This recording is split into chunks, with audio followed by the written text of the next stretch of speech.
Hi everyone. Hello. And look, we're in the same actual room. We can actually touch each other. Okay, we both double jabbed and we both took tests, so we're both cleared to be in the same room. It's a great pleasure to have Alice here in the Shiatsu Centre, and she's going to be doing her webinar from this very space, and I'm going to be lying down on this mat as soon as I can later on in the session. So at the risk of embarrassing you, Alice, I'm just going to put something up about you. Okay, so here's the beginning of your presentation, but let's just put up our intro slide about you. So you've got two interests, haven't you? Well, you might have a lot more. Many more, yeah, but there's two that we know about. That's Sei-ki and mind clearing. So would you like to just say a little bit about what mind clearing is all about? Just got a few minutes there. Well, clearing, I'm tending to call it these days, we're all tending, is it looks like counselling, but it's actually not counselling. Okay. Because I'm not dealing with the psyche, not trying to rearrange the psyche. No. The idea is that when you're traumatised, I'll keep this quick, traumatised usually when young, you build up ideas about people, that's fairly uncontroversial, but those ideas sit between you. Okay. And cause a kind of fog. So you end up not really seeing people. And this is unfulfilled communications. It's kind of based on the work of Patanjali, the Indian philosopher. So it's absolutely confluent with that. Yeah. And it's actually really also very useful for doing Sei-ki work, because the more clear you are in yourself, the more you can actually see people and connect with them. So that connects with connections. That's the link. Yes. I was just thinking about that, because that's the whole theme of the summer school, is connection. So both of those modalities in a way kind of feed off each other, I imagine. Yeah. And of course you did a lot. You've actually got the book, haven't you, there? Do you want to just show the book? That's I must say, it was an amazing book to read. It's such an insight into what went on in Masanaga school, apart from anything else, and his life, studying the Masanaga and everything. And you basically helped write that book, didn't you? It was my idea. It was your idea, was it? We wrote it together. It was really fascinating, because Kishi went back to all his student material, because he kind of left Masanaga in a bit of it's a sad break for both of them. Yeah. And then he'd pushed Masanaga to the side, and I think he was quite sad in some way. So it was when we were writing together, which is 10 years ago. That book is 10 years old. Oh my goodness. He got all his student notebooks and all the stuff that he'd rescued from bins in the in Namakoshi school. Really? So there were lots of journals that Masanaga had written articles in. So he was getting all this stuff out and saying, actually that was quite good. Wow, that's amazing. And really, really appreciating Masanaga and telling him stories about him. It was really interesting. Wow, that must have been, and it certainly does come over in the book, that it really is, I think, such a valuable insight into that. I mean, obviously Pauline told me stories, because she was quite close to Kishi and Masanaga. So, but I know they sort of kind of parted company in a way, which was in a way a shame, because I know that Kishi was kind of Masanaga's first disciple in a way, wasn't he? He was the one that Masanaga was hoping was going to take on the whole tradition and everything. Yeah. So there we are. Okay, great. Well, we better get on with the. We've got so many people from all over the world. Look at this in the chat. Dinah's looking after the chat. Thank you very much, Dinah. Yes. We could actually be talking all night. This is so interesting, but we better get on with the webinar. There's Dinah on the chat. Let's just run your first slide. And would you like to just introduce what you're going to be doing? Yes. There is a slide actually asking how many people know about anything about Sei-ki. So do you want to run that? I wonder if we should run that before I start talking. Okay. I'd love to get a sense of whether you know anything about Sei-ki, a little bit, nothing. So I've got some sense. Okay, of who you're talking to. Yeah, okay, so we do that. So there we are, there are the options. Lots, a bit, heard of it, but don't know much about it, and I've never heard of it and know nothing about it. I'm going to share the poll right now. So if you'd like to vote, and we'll just see who have we got in the audience. Okay. Only two people who never heard of it, know about it. Hello, welcome to the world of Sei-ki. Yeah. There's 3 people. And there's a few people who, You've got 18% who have done lots. So you've got, so there we are. So I suppose there's half of you don't know a lot or don't know anything. No, so, I think that's fair to say. Okay, so that gives me a sense of starting at the beginning, really. Okay, great. It's always a good place to start. Well, connecting and Sei-ki, and I've said here, it's all about connecting. It's not about technique, learning techniques. It's all about your ability to connect with another person. Okay. Fundamentally. I mean, we've got touch, we've got framework that can look like shiatsu, but really it's how to break down the walls between us, because that is medicine in our way of thinking. Okay. When you connect with somebody, effectively the person just goes, that's okay. Yeah. And things, as you know, things just shift and people feel different and life changes. And very often the things they came in with become irrelevant or they go away. So that's what we're trying to do, but we're trying to connect. Okay. So it's all about connecting. Yeah, okay. But we're calling this resonance in Sei-ki. Okay. Kishi's word for it. Yes. And I think this word somehow works better than just connecting. It is connecting, but resonance, for me, it's like that music. It's the two magnets, two people. There's something resonant here. It's not just a connection. No. It's a feeling of a dynamic. Right. Okay. Yeah. So yes, it's a relationship, the fuzziness of connection. It's relationship. Okay. And the thing is, if there is no relationship, if there's no resonance, there's no Sei-ki. Okay. And where there is resonance, things show up. You can see there is change. But it's almost like if you look at the surface of the water, you just see the sunlight on the water. You just see the ripples. Yeah. But if you bring in resonance, so if you stay with the water and you feel like you're maybe one with the water in some way, you can start seeing things below the water. Okay. Below the surface. Yes. And that's this feeling. So resonance allows you to see more and things just start happening. Right. So resonance is essential. Right. Okay. Good. But you do have specific techniques to make that resonance more likely to happen, what I would assume. Or not. That is something I have asked myself, especially since you asked me to do this. Yeah. Yes and no. Okay, I like the yes and no answers. What's the yes bit? The yes bit is that, of course, we start wherever we start in this world. Some of us are good at making connections quickly, some of us are not so good, so we need a bit of help. So there are things we can do to help ourselves, and that's the next slide actually. Oh, okay. I think it's the next slide, or it's maybe not the next one. But finding relationships. How do we find relationships? Yes. Okay. This is what I just sort of thought. Well, we don't find relationship, do we? We are in relationship, or we're not. True. Yes. But you could. But on the other hand, if you're lacking friends, you do know that there are things you can do that you should be doing. You should be getting out more.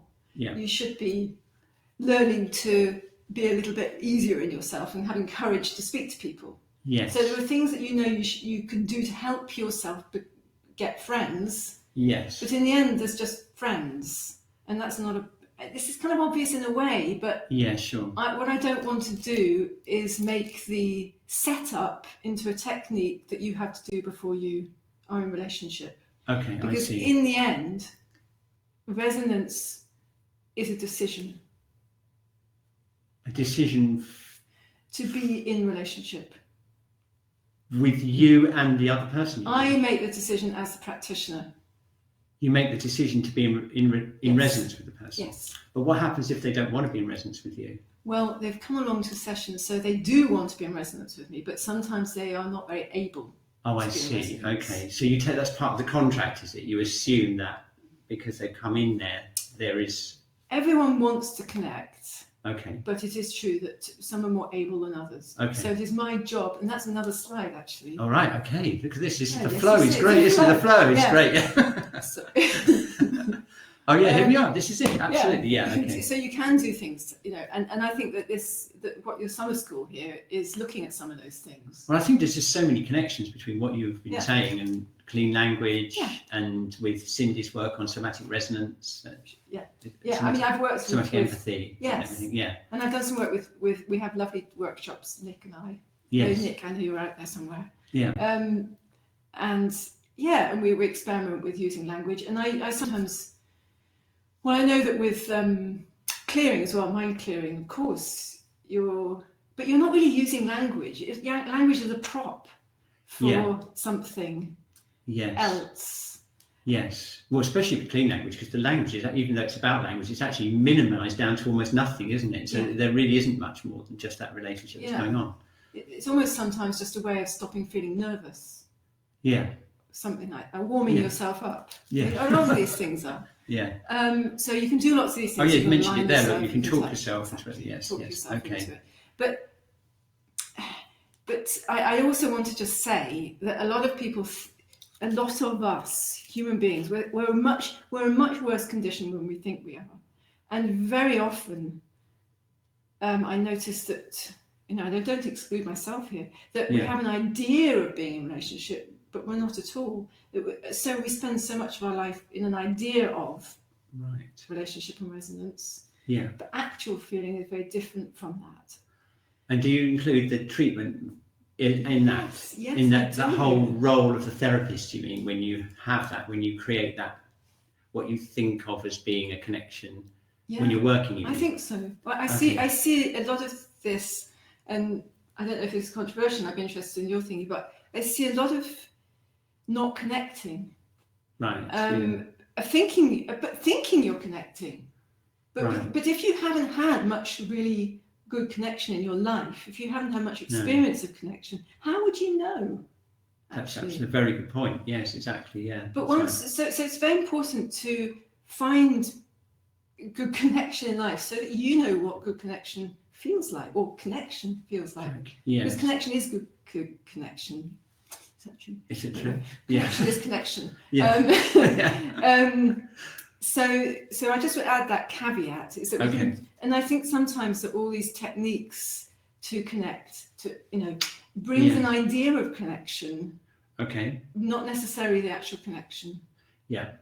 I suppose it's again going back to that whole thing about mastering something, isn't it? It's that you let go of it. Yeah. Perhaps really when we teach students techniques like alignment and connecting and visualizing and all that, what we're doing is we're just opening up possibilities, which hopefully then will be become something that's unconsciously competent that they can just do, and then that will disappear somehow. And we hope that's what we hope, don't we? We hope. I mean, of course we do, and I think a lot of people achieve it. But we've all seen somebody do this, and then so. And there's just nothing. But there's this idea of something. Anyway, I don't want to go on about that. No, okay, fair enough. Connection is real too, but just beware. Okay, very good. Okay, so would you like another slide? Should we see what's happening? See what's next. Oh yeah, look, how do you recognise it? Very good. Yeah. Okay. How do you recognise resonance? Well, again, this isn't a test. I think. It's not a checklist, I don't want to say it's like, oh my goodness, I didn't have any of those. But there are things that happen when there's resonance. There's flow. Actually, I found a bit in the book, and I probably can't find it again now. There's a longer list. Yeah. Flow, a feeling of flow. I mean, literally, I put a wave here because it's a nice picture, but there's sort of a feeling of, ooh, you could go with. There's movement and flow, and you feel inflow. Warmth. Now, it's not always that you get warm when you're working when there's resonance, but commonly your hands would be warm, or sometimes, especially if I'm teaching, I sometimes don't have warm hands, but there's a feeling of warmth anyway. Yeah. And what I said before, it's like you can see beyond just the body. Yeah. And without resonance, you just can't. No. She can't. It's just a body. Yeah. Yeah. There's an osmosis feeling. So there's the merging feeling that I don't lose myself, because you actually need there to be two people. Yeah. For resonance to be there. This isn't really merging, but there is nonetheless a feeling that your hand is with. Yeah. And a feeling of affinity too, or you could call it compassion, but I find that word a little icky. So affinity of being a friendly feeling. Yes. And I put no judgment, and I think those two things go together.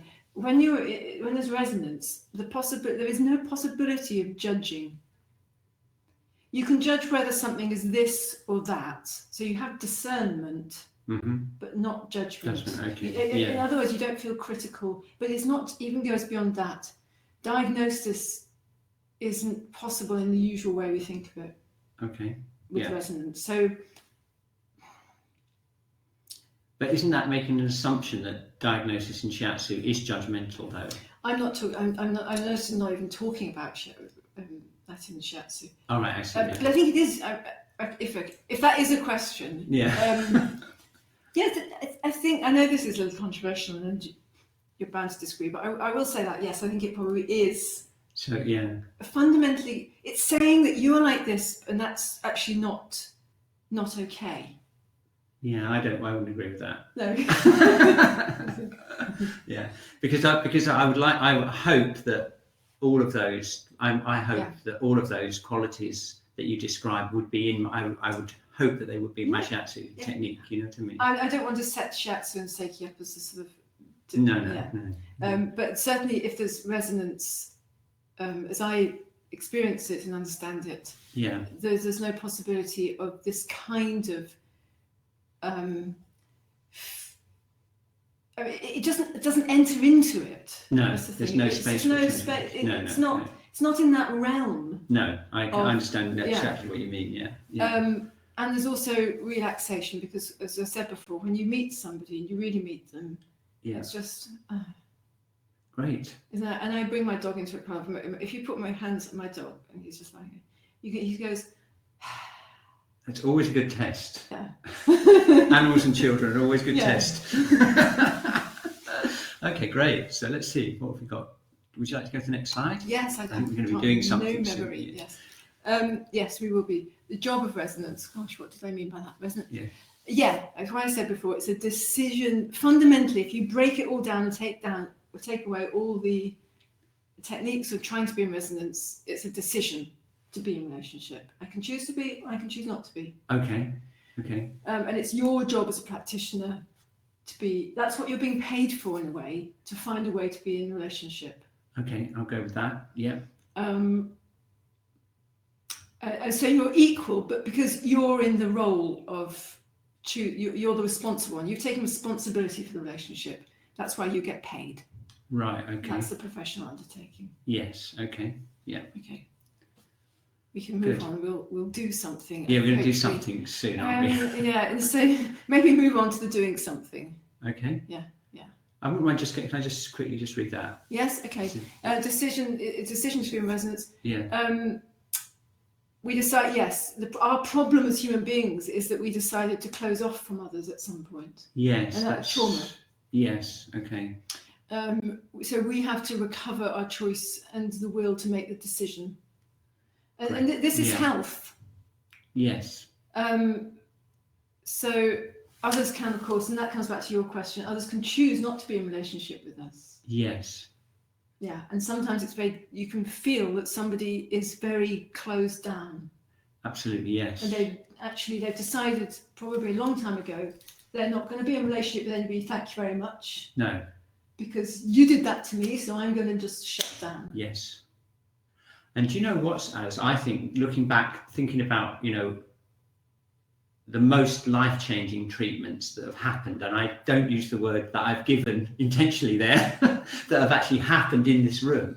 I think underneath that almost miraculous change in their life has been the power of the Shiatsu relationship or the touching relationship to allow that to happen in their lives.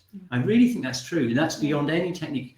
any technique, anything that I've done, any diagnosis I might have made, but it's just opened an opportunity for that person to do exactly what you described. Exactly. It doesn't take much. You open the door and they remember. It's possible to remember connecting. Right, yes. I mean, it obviously doesn't necessarily solve everything, but no, it's a big thing. It's a very big thing, yeah. Okay, yeah. Good. Okay, so what have we got next? Oh, exercise. Right. Okay, good, yes. Okay, this is something I'd like you to... It's very simple, not always easy to do, but anyway, I'm just going to describe it. So, can I do it? Yes. Okay, good. I want you to. You don't have to lie down, but you can... No, I'm not going to lie down. I'm going to sit here. Is that okay? Okay, yes. Yeah. So, those of you at home, this is open close, as you can see.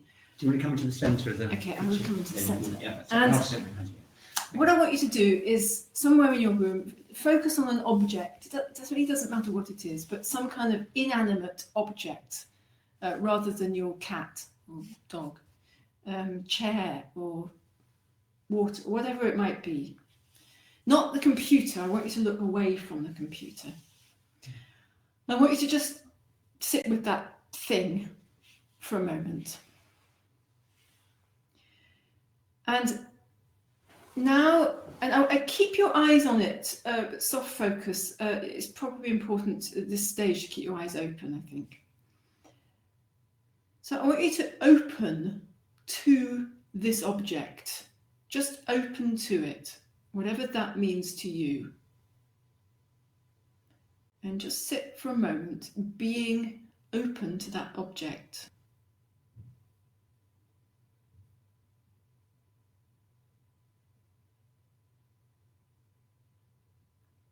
Notice anything that goes on for you in terms of how you achieve that, but also your relationship with the object as you sit there being open to it.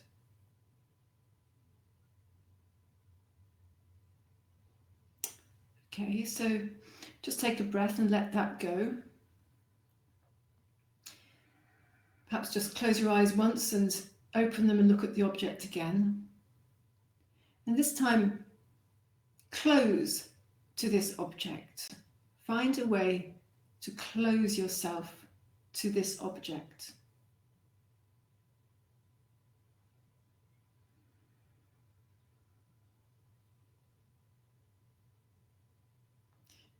See if you can notice how you did that.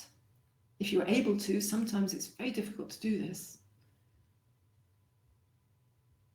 And anything you notice about your relationship with the object as you're close to it, and whether it's possible even to maintain this closure. So let that go. Take a breath. We're going to do another couple of rounds of that. See if this, sometimes it can change. So now open again to the object you're focusing on. The same one? The same object. The same one, okay. Yeah.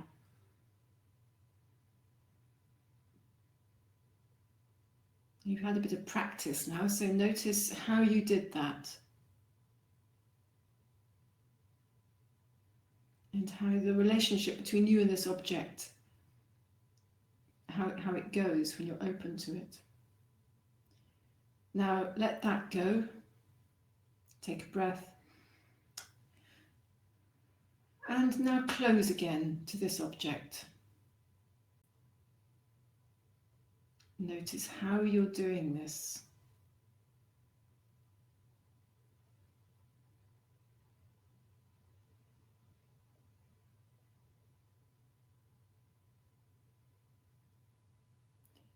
And can you maintain it for another breath or two?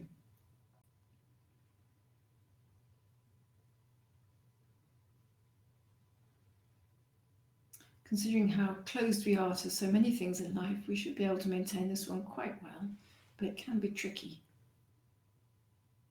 Okay, let that go. Take a breath.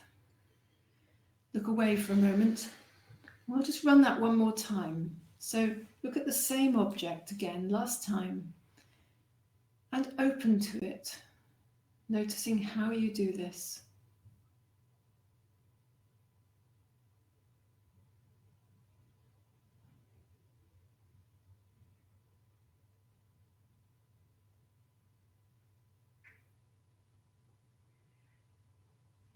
then let that go. Just take a breath. And for the last time, close to that object. Noticing how you are doing that. Noticing also if this has got easier or harder.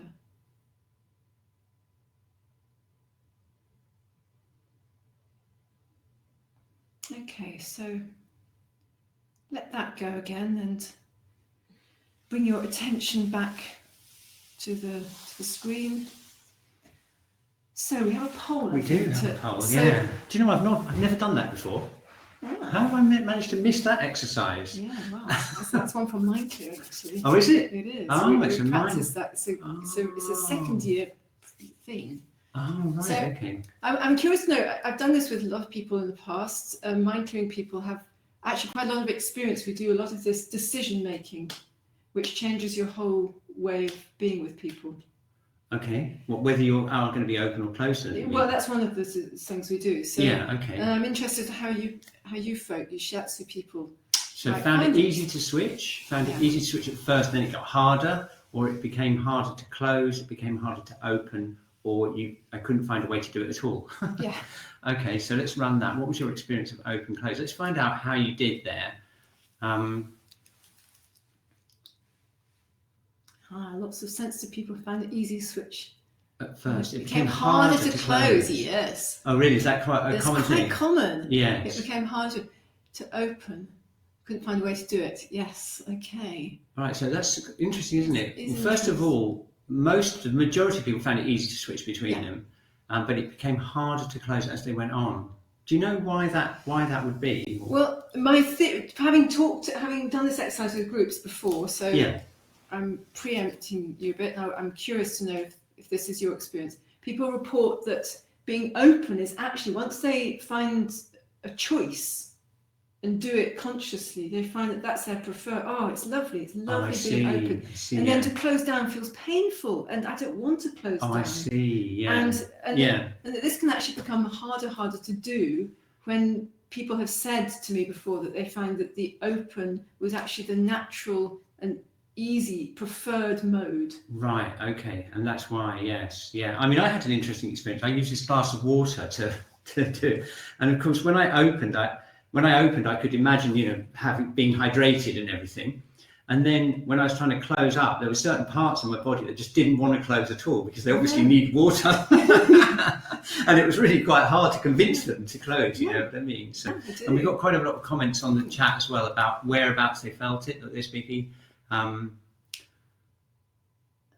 How she describes a very strong experience, of opening, feeling this interest inside, curiosity, smiling and stuff like that. Interesting. Yeah. Oh, good. And Karen, hi Karen, like taking the cover off your heart. I love that. Well, that is an amazing image, isn't it? Yeah. I can really relate to that, actually. Yeah. Yeah. I've got a question. Panayota asks, she felt that she had a feeling of losing sense of time. Do you think that's something that can happen as well? Yeah, I can relate to that. There's a real presence. You're really present when you're focusing on some real thing. Yes. Yeah. So you are out of time. Yes, you get absorbed, don't you, in the relationship, I guess. Yeah. So that doesn't surprise me. And it doesn't surprise me that you're very sensitive. So let's do this. Let's make it a little harder. Okay. Now I'm going to ask you to think of a person this time. This is one to do with your eyes closed. Okay. I don't want you to think of somebody really hard to do this with, somebody you have a lot of issues with. Oh, okay. I mean, for some people that'd be your mother or your father or your spouse. Oh, right. Okay. So I recommend that you think of somebody you feel broadly good about. I mean, in Mind Clearing, we would do this on somebody who eventually you feel find it difficult. But you work up to it a bit like any sort of exercise. Yeah, because being open to somebody you have a lot of issues with is actually quite seriously, it's a fabulous. I mean, it's a little like loving kindness. Meditation, yes, I can imagine it. But it can be a bit of a sort of. Requires prior training. Yeah. So think of someone. I'll do the same thing. If you're going to lead me through, and I'll be part of it. Yeah. Think of someone you're in contact with. It doesn't have to be super close, but that you feel pretty good about. And close your eyes and really bring a sense of this person into your presence, and just take a few breaths to bring that person into the room with you.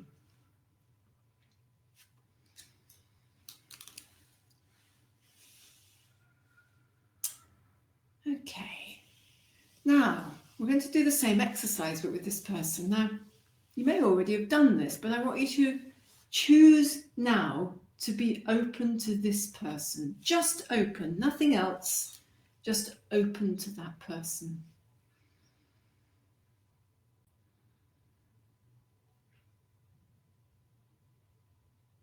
Just take another breath, being open to this person.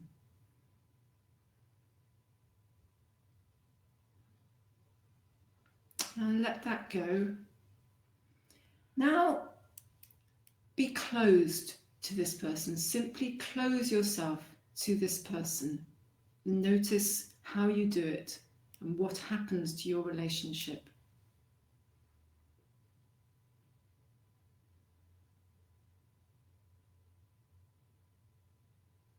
Now, keep the person in your mind. I mean, that one way of closing to them would be to put them out of your mind, but see if you can keep them in your mind, but also be close to them. And let that go. Take a breath, let that go, and then bring the person back and be open to that person again.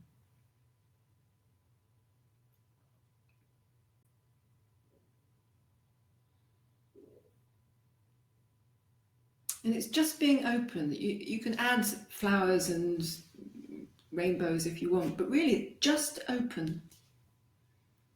Notice how you do that and what happens when you do it. And let that go. Take a breath. Maybe open your eyes for a moment and then close your eyes again. Bring this person back and keeping them with you, close to them. Notice how you achieve this, if you can achieve this. And notice how it affects you to do that, and maybe even how it affects them.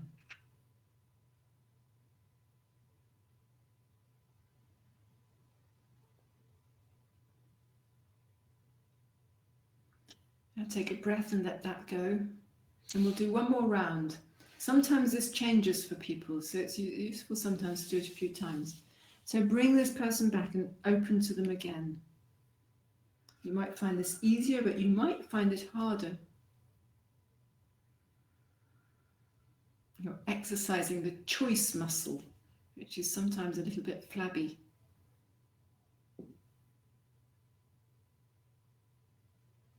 And let that go. Take a breath. And for the last time, bring that person to yourself and close to that person.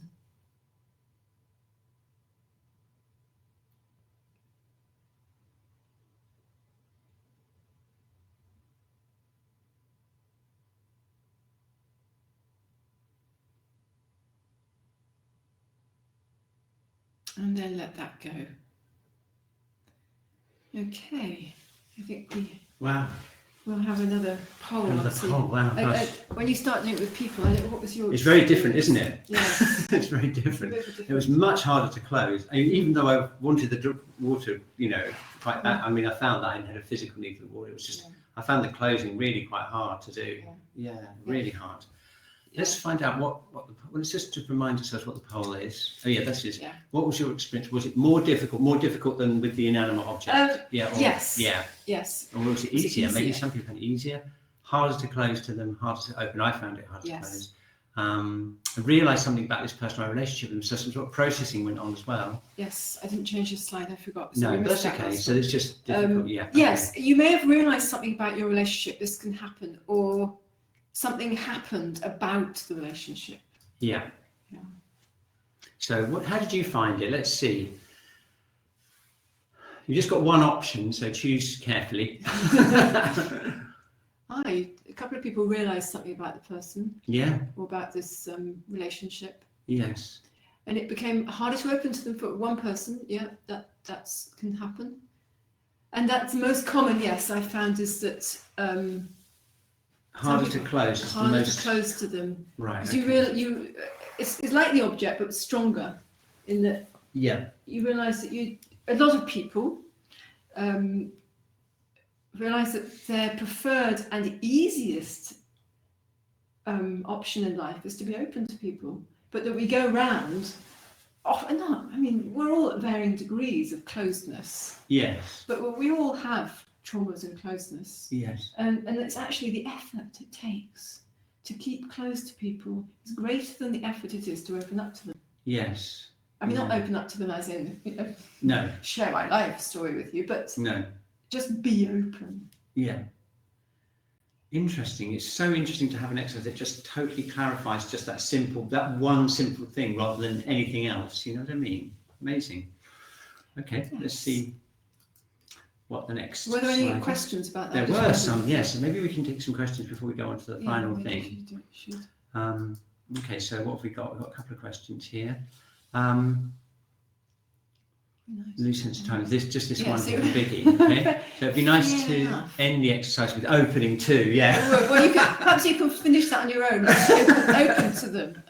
Yeah, that's it. That's the thing. Yeah. Yes, it can feel like rejection. And in fact, being closed is just a decision which can be neutral. But we have a lot of stuff around being closed to somebody, and it brings up a lot of rejection stuff, a lot of absolutely, yeah. I think sadness. Absolutely, yeah. It really did. I suppose it triggers a lot of experiences, life experiences of being, I mean, that it is a nervous system response to do that. Obviously, it's a protective thing, like the freeze response. It's something that's an involuntary thing if you're really under threat. Yeah. So it must bring that up. I guess it must trigger that. But what you're learning to do is doing it voluntarily rather than awkward closing. Yeah, that's it. Yeah, good. Yeah, great. Absolutely. Yeah. Okay. If there are any more questions, then you can Diana will flag them up for us, and we can we can see them. Right. Okay. Here we go. Oh, look. Here we go. In fact, as soon as I said it, Lindsay, I can answer this line straight away. Found the initial opening very high impact and a little emotional, so perhaps subsequent openings I was inadvertently hesitant to. Stretching the whole heart muscle was tiring. I think that's fair, actually. I think, and also it works with the closing as well. You think, oh, that was so horrible. I don't think I'm going to shut down too much. Yeah. But when you think though that we're doing that all the time, all day, you realise that we're really exhausted. Yeah. Doing this as well. I mean, it really is a lot worse than we think. Yeah. I suppose the thing is also, the other thing about it is also where you're living, isn't it? I mean, I've noticed that moving to a very small place, everyone actually talks to each other because there's a number that you can handle. You might only see half a dozen people. Whereas if you're in a big city like London, you're on the tube, there's hundreds of people. There's no, you're too vulnerable if you're open. And you need to know how to close, but without issue, without charge, without an agenda except for just, okay, I need to close. Right. Yeah. Not rejection or. No, I see. Just as a simple thing. Yeah. Like you can't with your clients always be open. No. You go crazy. Yes. So you open to them for the session, but then we're done now. I think that's so important actually in the therapeutic relationship that you can close. And in fact, actually, it's considered to be a sign of transference if that. Doesn't happen. Like you get home and you're thinking about this client all the time, or if you start obsessing about something, or just even being bothered. Whereas if you do have that clean, boundary, it's exactly what it is, isn't it? Yeah. So you're learning here in this really simple way to exercise your boundaries muscle, which for many of us is a little bit flabby. Boundary muscle, good. Yeah. And look, here's Catherine. Look, hi Catherine. Look, if I managed to close in a friendly way or mood, I didn't feel it was like rejecting the person, which is exactly what we're saying. Perfect. Yeah, brilliant. Great, okay, let's all practice that then. All very good training. We've got 20 minutes left now. Okay. So, Lindsay, the flabby phrase made me chuckle. Yeah, that's it, yeah. I've just given us a thumbs up there for the flabby. Okay, let's have a look. I think we've just got one more. I think I might actually be allowed to lie down soon, which is always my favourite thing. Yeah. So that was the poll. What have we got next? Okay, here we go. So where there's resonance, I'm kind of repeating myself a bit. We're opening to different ways of seeing and knowing. Yeah. The person is more than the body. And that, if you don't take the time or if you don't connect, the person's going to be a body for you. And it might feel nice. It's something, but it's not. It's certainly not Sei-ki. Personally, don't think it's Shiatsu, but it's not Sei-ki. Okay. Just their distortion becomes visible. You don't have to do anything. The great thing about resonance is that it's once you've got the hang of resonance, the rest of it's easy because things are popping up. Yes. So it's taking the hard work. Obviously, you have to get to a certain place to feel this, but that's a joke in a way. It's really quite easy after that. The person does it themselves. Okay. We see movement. We see the movement of the person. Their breathing changes. Often your breathing changes, but importantly, their breathing changes. Yeah. And harmony, you see, harmony is always trying to reestablish itself anyway. But when you're in resonance, you see this process going on. And when you see this process, it's different from not seeing this process. Does that make sense? Yes, it does. Yeah. You're making manifest. You're helping to make manifest something which is already happening. Yeah. That's Sei-ki. Yes. Yes. I can see this comment there, but so it is this person sees you, that one. I see you. Okay. Is the beginning and end of the whole thing. I feel better, you feel better. Come on. Okay. Yeah. Great. Okay. All right, here we go. Someone's got another question here. I've seen the comments that most of us feel it in the heart. I felt it in the lower dantian and the spine. Anyone else is what she was just asking. I think it's commonly in the heart, but I absolutely understand what you mean. And yes, it can be anywhere. It can be in any. Yeah. I think I've had that experience with a glass of water, even. Yeah. I had it with your watch, actually. Oh, did you? Yes, I was communing very nicely with your watch. Oh, right. I'm glad about that. Yes. Now I love to watch. It is. It's just something that you use a lot. Yeah. But it was very interesting when we switched to doing the same exercise with a human being, and you just like that. There are obviously loads of different. I mean, I was aware of different energy centers in the dantians. There are different dantians that are operating, and it's just. I suppose it just depends on your own awareness of your own body, whether you're thinking about chakras or meridians or areas or whatever. But it's almost palpable that different areas kind of can open more easily than others. I don't know if you found that. Yes, I think so. Yeah. It just seems to be different for different people, but you could direct it. There's a whole other conversation there. Yeah, there we are. Okay, so, thank you for listening. Okay. We have, in fact, got 23. We've actually got 15 minutes, slightly less than 15, about 10 minutes left. Do we leave time for questions, or? We've had questions coming. If there are any questions, oh look, Cindy's there. Hi, Cindy. Hello. Great to have you on the webinar. Cindy's going to be doing one of the webinars later on with somatic empathy. Let's have a look. Neutral closing seems healthy. Yeah, that's what we were saying, wasn't it? Yeah, absolutely great. Oh, it's really great that Cindy's there. Okay, cool. Well, we've got are there any other questions? Feel free to type away. Post them on the chat, and Dinah will flag them up, and we'll maybe allow a few minutes at the end, shall we, just to finish up? Yeah. But this is where you're going to do a demo. I'm going to do a demo. I know quite what this is the bit I like most. He's been working hard all day. I have. I've been working on clients all day, and I've been having a lot of fun in the last hour. But it's always good to lie down. Yes. Right. See, that's it's already happened. It's already just the breathing change. Yeah, relaxation. Yeah. Okay, so what I suggest that if you practice this at home with your dog, cat, or person. The dogs and cats are persons, I suppose, is a matter of interesting philosophical debate. So I suggest you practice opening and closing with somebody. And you want to make it just so that when you sit down with somebody, you don't think about it, you have to open them. You don't need any alignments or nothing wrong with that. It probably helps to be aligned. But in the end, it's a choice.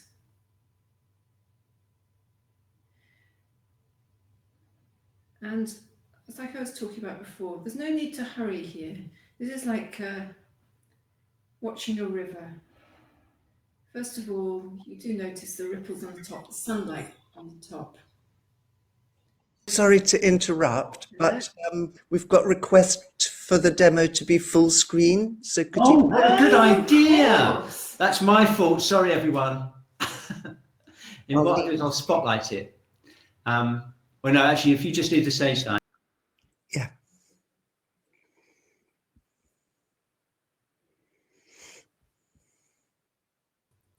Yeah, I just need to get down. I can't work out how to get myself. Don't worry, I'll remove you from the stage line. I have the power. That's very good. Thank you very much for letting us know. Yeah, I should have done that. It's my fault. Yeah, that's better.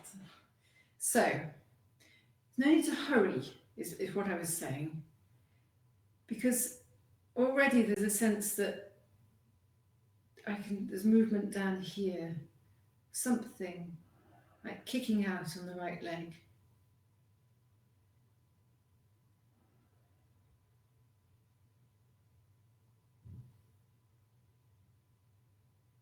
And somebody said something about timelessness.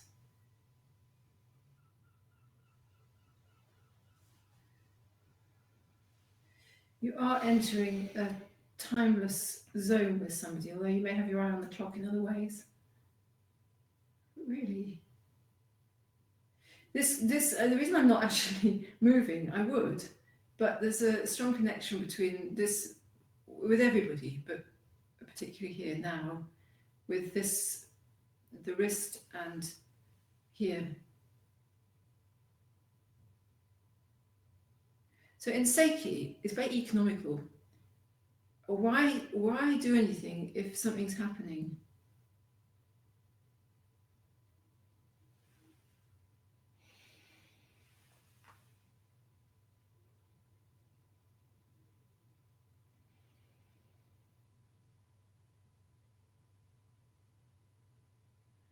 So the breathing, there's movement in the breath, and what we're connecting with here is a life. This isn't, there's a body, but really the body is a very small part of this. Really, this is a life.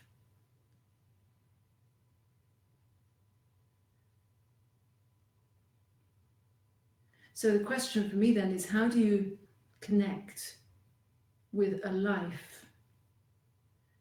And actually, I think there isn't an answer to that.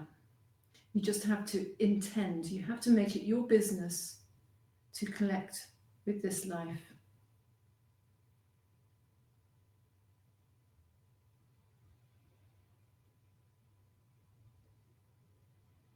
And anticipating the usual questions, Sei-ki has become a little bit over-associated, I think, with very soft touch. And that is what Cliff is so sensitive that it's not necessary. I can touch anyway without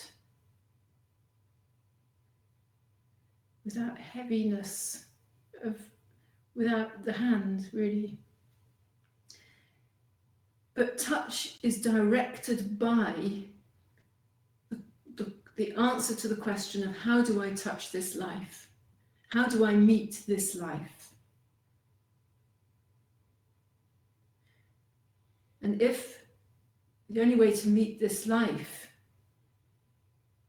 this life tells me how to be met, and sometimes that might be quite heavy pressure, or it might look like heavy pressure.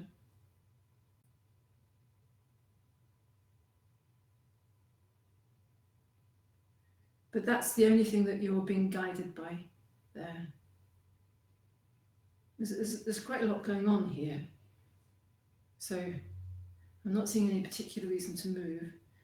Could. Actually, yeah.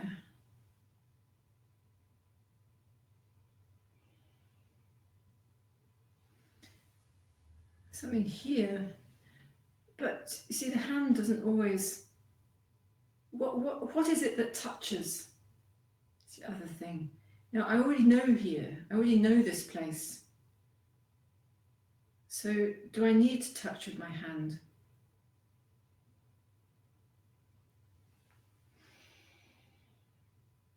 Kind of, almost.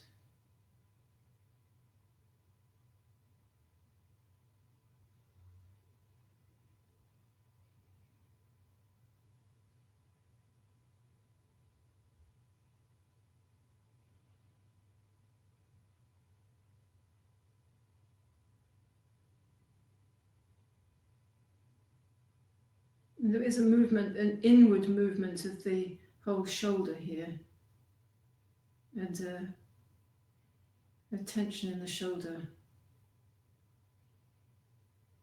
which is expressing itself. So my only job here is to recognize, to apprehend. I appreciate there are probably some non-English speakers listening here. I really like the word apprehend. Apprehend is more than just recognize. It's like a aha. I understand, I see the whole picture here. So this is what you want to do, apprehend it.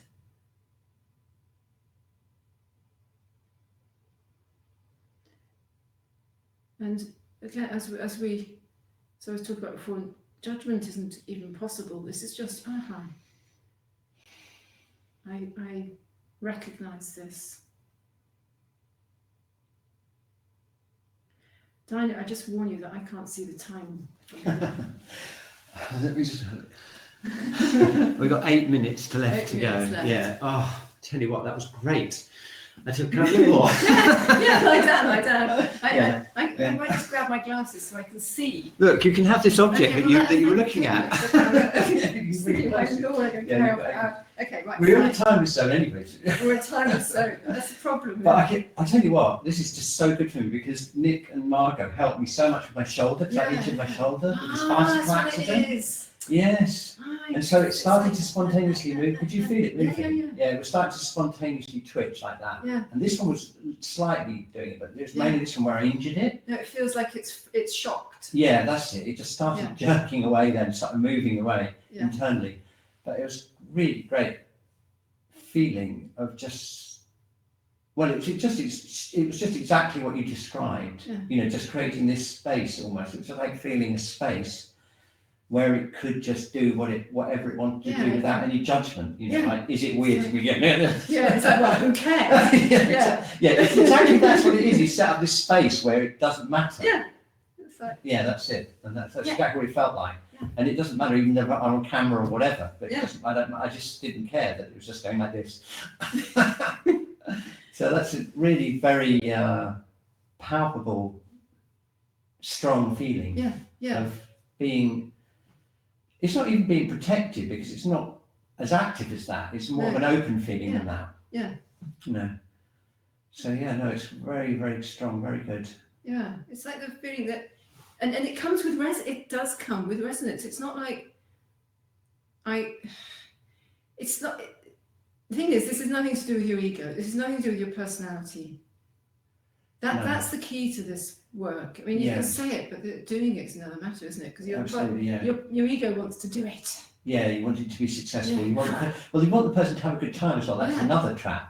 You want it to be effective and to be, and all the rest of it. It's so much tied in with your idea of being a good person, being effective, and all that sort of thing. There's so many layers to it, aren't there? Yeah. Which is why mind clearing is so useful. Right. You look at those layers. Yeah. Try to peel some off. Yeah. But the thing is, your ego can't do it. So you can just say down, because your ego cannot do this. It cannot create space. It cannot offer space and non-judgment. It is fundamentally judgmental. Right. Okay. Yeah. So the whole training is really fundamentally, which has took me a few years to work out, is about how to drop your ego, how to let it step out the room, so something else can take over. Yeah. Thank you so much. That was really, really useful. Very, very good. Thank you. We've just got 5 minutes left. Yeah. I don't know if we've got any more questions. Let's have a look. Oh yes, we have got a few more. Yeah. Just a few more. A comment really there from Kerry, which a few of these we've missed. So let's just go back. We've got this one. She just made the comment that there's lots of trauma around relationships themselves. Yeah. We've got lots of questions coming in now. All right, here we go. Look, this is an interesting one from Karen here. Look, how might one apply Sei-ki to group situations like a teacher and students? Have you got any comments on that? Well, just a little question. We've really just got 5 minutes. Well, I mean, I actually think that if you're really, I mean, it's a slightly dangerous thing to say because, you know, students might have a different view of what's going on. Yeah. But I don't really think you could help students either with your ego, so that has to go set aside too. Yes, I think that's true. It's absolutely no use to anybody. No, I agree. Yeah. But that wasn't quite your question, was it? How might one apply Sei-ki to group situations? Well, I think being willing to go with the flow. I think that go with what you feel is appropriate. I mean, it's a fun balance between being professional and doing what you need to do, and being sensitive. That's not just Sei-ki, I think. I think there's actually some strong connections with sort of process-based education as well. The whole idea that actually, I mean, it goes back to the whole, tradition of process-based education, which is actually, it's not your ego. You aren't teaching people anything. You're just creating. Carl Rogers demonstrated that really clearly in his book, on becoming a person. Yeah. In that section of teaching, which is, I think, one of the most marvelous bits of reading I've ever read, where he actually demonstrated that all you need to do is create the right space, and the students will rise into that, and they will discover themselves through it. It's about stepping aside, but skillfully. Yeah, and just setting the space, which is, there are lots of similarities there, I think. Yeah. All right, here's a very long one, and we're running out of time. I've only got 3 minutes. Let's have a look, Lindsay. I have a fondness for a cushion that I didn't have before the exercise. Oh dear. Would that indicate an incomplete closure, or more that I have a different way of being in relationship than I had before? And maybe my ability to be in relationship has shifted, even if it's just with that object. Oh, so that's interesting. So it's made an actual fundamental change. I think you've answered it yourself, really. I don't think that's really very neurotic. No. You're okay. And here's Cindy, look, wonderful life-to-life connection outside of individual identity. Lovely. That's a great comment from Cindy. Yeah, okay, so that's it. We better finish up now. It's been an absolute delight having you in this space. It's so wonderful to have you in this space and be able to lay on my own futon, which is always a great thing. I hope everyone's really enjoyed it. Thank you so much for joining us on this summer's evening. Really appreciate it. We'll see you next week for the next exciting installment. I think it's Kat. I'm pretty sure it's Kat doing Meridian Yoga. Here's Dinah. She's come onto the stage. Carl Rogers' book. People are asking, what book are you referring to? It's called On Becoming a Person. I think it is. Yeah, On Becoming a Person. Yeah, and it's got a section in it on education, which is really worth reading. It's really good if you're interested in teaching and learning. And group work. That's something on it. There's 2 chapters in that book. There's one about his description of, I won't go on about it, but basically he was booked to teach a course at university and he just didn't do anything. He sat there and all the students got really angry with him, and then eventually they all said, wait a minute, we can do it ourselves. And he just sat there, held the space, and they all went off, brought all this back to the table, and they created this amazing course themselves. And the following chapter is someone who read that and tried it out and it worked for him. So it wasn't just Carl Rogers, anyone could do it. If you've got enough courage to sit there. It's courage, Alice, isn't it? It's courage to courage to be able to sit long enough and not try to then go in, I've got to do something. There we go. And I think that's the whole thing in a nutshell. I've got a handout, Alice's handout. I'm just going to share that now. It's got links in it. If you want to download it, it's got some links to her work. Very easy to find. We'll put some links on the online course so that everyone can find you. Don't forget to check out the online course. Kat and the whole team, we've all been contributing to it. There's lots of extra resources there, as well as all the videos, if you miss any of the videos. And there's a quiz. And if you need this, a few people say, I need some CPD I need some CPDs this summer. Don't worry, you can just take the quizzes, watch the videos, and you can count them as continuing ed units and tick that off your requirement. Okay, all I can say now is just a big thank you. I'm sure everyone, I'm just going to go and chat just to see if there's any hearts coming in, and look at there is. Look, there we go, look at those hearts coming in.